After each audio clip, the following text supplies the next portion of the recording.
हर खबर पर होगी आपकी पकड़। डाउनलोड कीजिए एबीपी लाइव ऐप।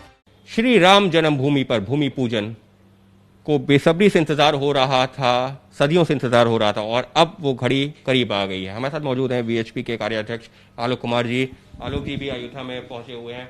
आलोक जी, आप इस जो भूमि पूजन होगा उसमें शामिल भी हो रहे हैं, तो वीएचपी ने किस तरीके की तैयारियां की हैं, क्योंकि एक लंबा आंदोलन रहा है राम मंदिर से जुड़ा हुआ। इस आंदोलन में इस सीमा तक पहुंचने के इंतजार सब लोग कर रहे थे।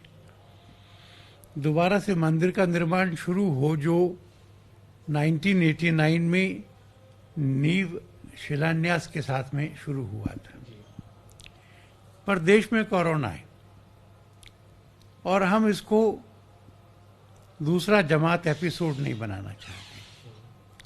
हमने स्वास्थ्य विभाग से पूछा कि कितने लोग आ सकते, उन्होंने कहा कि 150 आ सकते। हमने कहा 150 में करेंगे।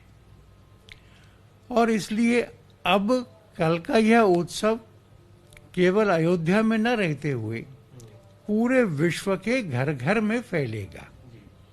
यहाँ पे एक छोटी संख्या पर हर घर में 10:30 बजे से पूजन कीर्तन कार्यक्रम को देखना और शाम को 5 दिए जलाना, तो पूरे विश्व में जहाँ कहीं भी हिंदू है, भारत में भी हर भारतीय के घर में मंदिर के निर्माण का यह उत्सव होगा। प्रसाद बनेगा, बटेगा, आनंद मनाया जाएगा और दिए जलाए जाएंगे। तो इस सबके बीच में एक ऐसा आंदोलन रहा है जिसमें सैकड़ों की संख्या में जो आंदोलन से जुड़े हुए लोग थे उन्होंने अपनी जान भी गंवाई है। आज की तारीख में भी आंदोलन से जुड़े हुए कई लोग हैं, लेकिन वो यहाँ पर जिनके लिए कहा जा रहा है कि निमंत्रण नहीं पहुंचा है, जिसमें पार्टी से भी जुड़े हुए हैं कई और लोग भी हैं, तो क्या कहेंगे इस पर? इस संख्या को 150 तक सीमित कैसे करना, ये एक चुनौती थी। मैंने सारी जिंदगी में इतने लोगों को नाराज नहीं किया होगा जितना इन दिनों में हुआ है। अगर हम उन लोगों को ना बुलाएं जिनके घर से किसी ने प्राण दिए हैं तो कृतघ्नता होगी।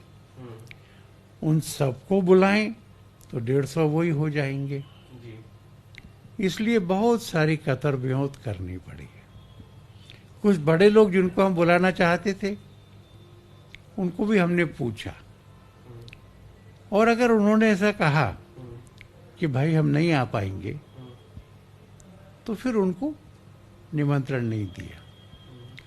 मैं समझता हूं कि अधिकाधिक ध्यान ट्रस्टियों ने रखा होगा और साधारणतया इस मामले में उनका काम ठीक ही रहा होगा। और अब जबकि जो है भूमि पूजन हो रहा है, उसके बाद में वीएचपी का उसके बाद भी क्या आंदोलन इसी तरह जारी रहेगा कि मंदिर निर्माण तक जल्द से जल्द हो, किस तरीके से आगे बढ़ेगा?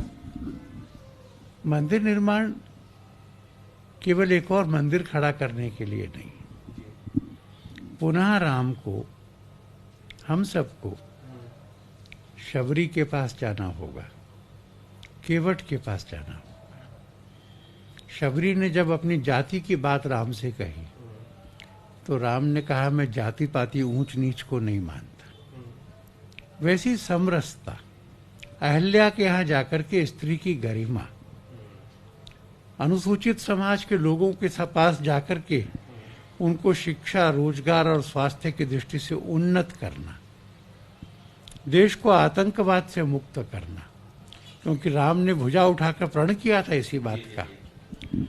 और आत्मनिर्भर गांव, गौ आधारित खेती, जैविक खेती, संस्कार, स्वच्छता, इन सब उद्देश्यों को, रामत्व को धरती पर उतारने का काम हम करेंगे। इस सबके बीच में सर अभी भी जब भूमि पूजन बस कुछ है, ये कुछ घंटों में होना है, लेकिन अभी भी कुछ लोग ऐसे हैं जो ये कह रहे हैं कि मुहूर्त अभी भी ठीक नहीं है। अभी भी जो है उसका चर्चा चल रही है। सारे शुभ, जो कुछ भी शुभ है उस सब की उत्पत्ति भगवान से होती है। उनका काम अशुभ कैसे हो सकता है? पर इस दृष्टि से काशी हिंदू विश्वविद्यालय में जो श्रेष्ठ लोग हैं, ज्योतिष विभाग के और बाकी सबसे, हमने राय की है मुहूर्त शुभ है। मुहूर्त शुभ है, मुहूर्त पर कहीं कोई विवाद नहीं हो सकता, और जो काम जो है राम का है उसमें तो कहीं कोई विवाद होना भी नहीं चाहिए, क्योंकि अपने आप में सारे मुहूर्त शुभ हो जाते हैं। और बीएचपी के यही लोगों से अपील है, क्योंकि कोरोना काल चल रहा है, लिहाजा वैसे तो बड़ी संख्या में लोग, लाखों लाख लोग यहाँ पहुंच सकते थे, लेकिन कोरोना काल में यह ऐसा मुमकिन नहीं है। लिहाजा जब कार्यक्रम शुरू हो सुबह 10:30 बजे से लेकर 12:30 बजे तक अपने घरों में बैठ करके वहीं पर पूजा अर्चना करें, और शाम को जब शाम के वक्त पर अपने घरों में रहकर ही कोरोना काल में खुद को सुरक्षित रखते हुए दीप प्रज्वलित करें। कैमरा पर्सन अजय तिवारी के साथ Ankit Gupta, ABP news, Ayodhya. ABP news आपको रखे आगे।